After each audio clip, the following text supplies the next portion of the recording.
Senator Bernie Sanders is one of the more identifiable members of the United States Senate. From his famous hair to his progressive views, he's known as a loud advocate for what he believes. Let's get under the hair of Senator Bernie Sanders. Senator, welcome to South Carolina. Thank you very much, Jaime. So what brought you down here? Why are you in the Palmetto State this weekend? Well, two reasons. I'll be speaking to the Democrats, South Carolina Democrats, and it is no secret that I am giving some thought to running for President of the United States. And as you may know, South Carolina is up there on the list of early primary states.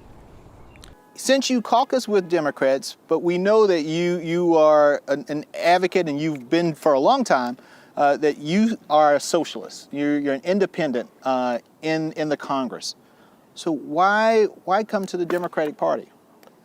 Well, I have been elected always from the state of Vermont from the days when I was elected mayor of the city of Burlington as an independent, not as a Democrat, not as a Republican outside of the two-party system. In fact, I am the longest serving independent in the history of the United States Congress, and I'm proud of that. But I have also been caucusing with the Democratic Party for the last 23 years. So I know a little bit about the Democratic Party. In fact, right now I'm the ranking member of the Budget Committee. That is the leader of the Democrats on that committee in opposition. And last year I was chairman of the Veterans Affairs Committee. So I work within the Democratic Party in Washington. What democratic socialism means to me is that we should take a hard look at what's going on in countries like Denmark and Sweden and Norway, countries where people have health care as a right, where college education is free, where the child care system is extraordinary and much less expensive than it is in the United States, where income and wealth inequality are much less warped than it is here in the United States. And I think there's a lot to be learned from those countries which have had social democratic governments. Well, I want to delve into a little about you. So you grew up in Brooklyn. You worked on a kibbutz in Israel. How did you end up in Vermont? Well, it was a very good move. When I was a kid, we grew up in a family that didn't have a whole lot of money. And I used to go to Boy Scout camp. It was pretty inexpensive. My parents sent me there. And it turned out that growing up in Brooklyn, I really loved the country. Yeah. And that stayed with me. And when we had the opportunity to move to Vermont way back in 1964, that's what we did. And then I moved back to the city, but more or less settled in Vermont in 1968. Okay. Now, while you were in high school, I read that you ran track. I was a pretty good distance runner, yeah, I was. Yeah. In fact, I came in third place in one year in the New York City mile, 4:37. And I also won a number of Brooklyn and neighborhood type cross-country events. So, yeah, it was a pretty good runner. Wow. Do you still Not a run? superstar, but I was pretty good. Do you still run? Oh, only for votes, when I'm late. That's about it. I also read that, for the past few years, and particularly this year, we were celebrating the 50-year anniversary of Selma.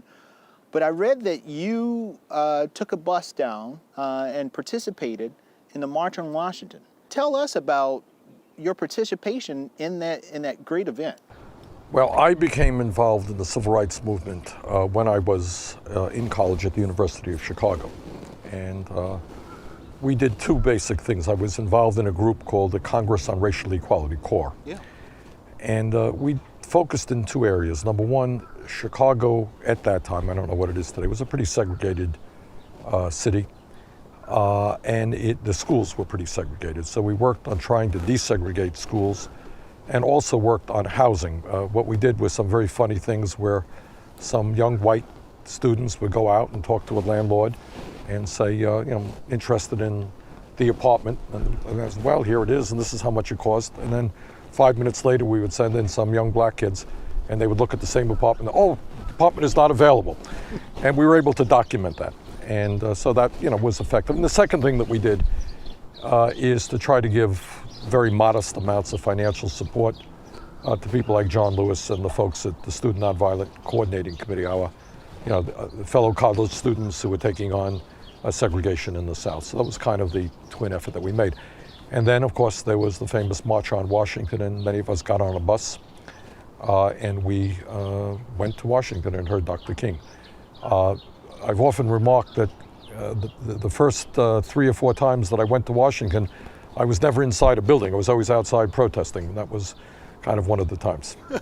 Well, Jewish kid from Brooklyn, engaged in the civil rights movement. You know, there are a lot of young folks, and sad to say, people in my generation who probably don't know much about the coalition that was formed between the African American community and the Jewish community. That's right. Yeah, tell us a little bit more about that, and do you see any of those type of coalitions in modern America, or today's America? Well, that coalition, comes about from the fact that, throughout Jewish history, modern Jewish history, and of course the Holocaust is the worst, the most extreme example, Jews have been persecuted.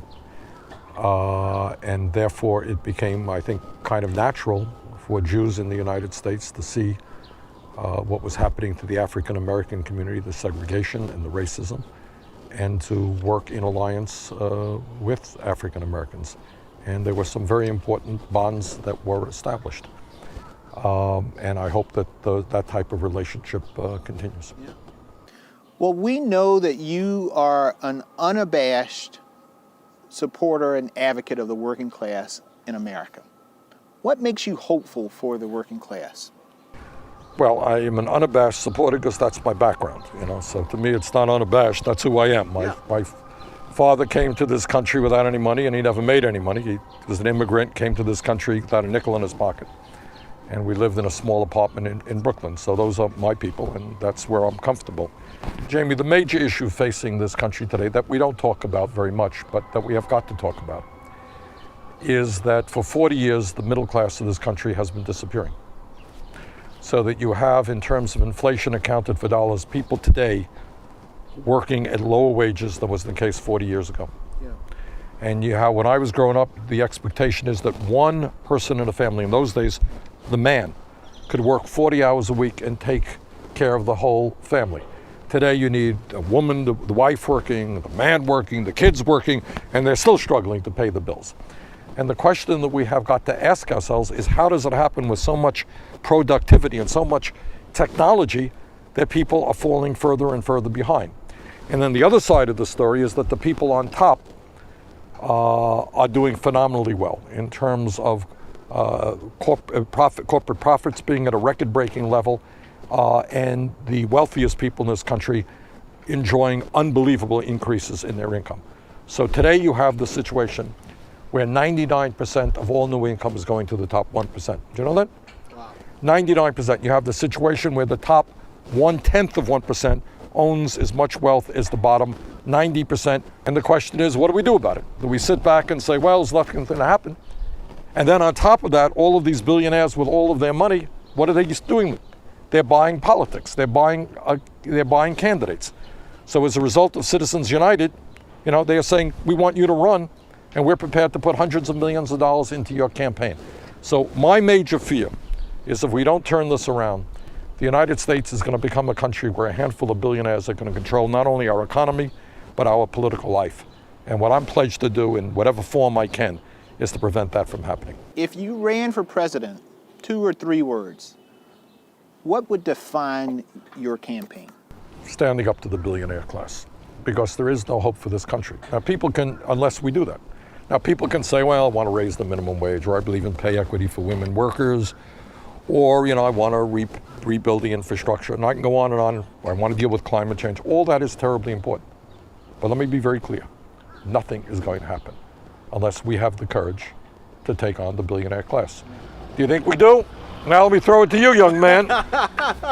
Well, we do. Well, as long as we have champions like you, Senator, who's helping to lead the effort, I think we are in good shape.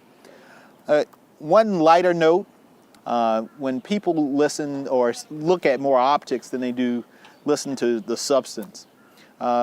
Just recently, President Obama got characterized and criticized because he wore a tan suit. Are you going to change your style at all, Senator Sanders, if you I run for will president? not wear a tan suit. And let me go on record right here. You know, when I was first elected mayor of Burlington, I didn't own a suit, to tell you the truth. I really didn't. All right, but your point is not a facetious point. It's a serious point. And that is, we live in a country where in the last election, 63% of the American people didn't vote. Yes, Most people don't know which political party controls the House or the Senate. you're right. And what we need to do is force the media to engage in serious discussion about serious issues, and that is certainly not the case right now. No, I agree.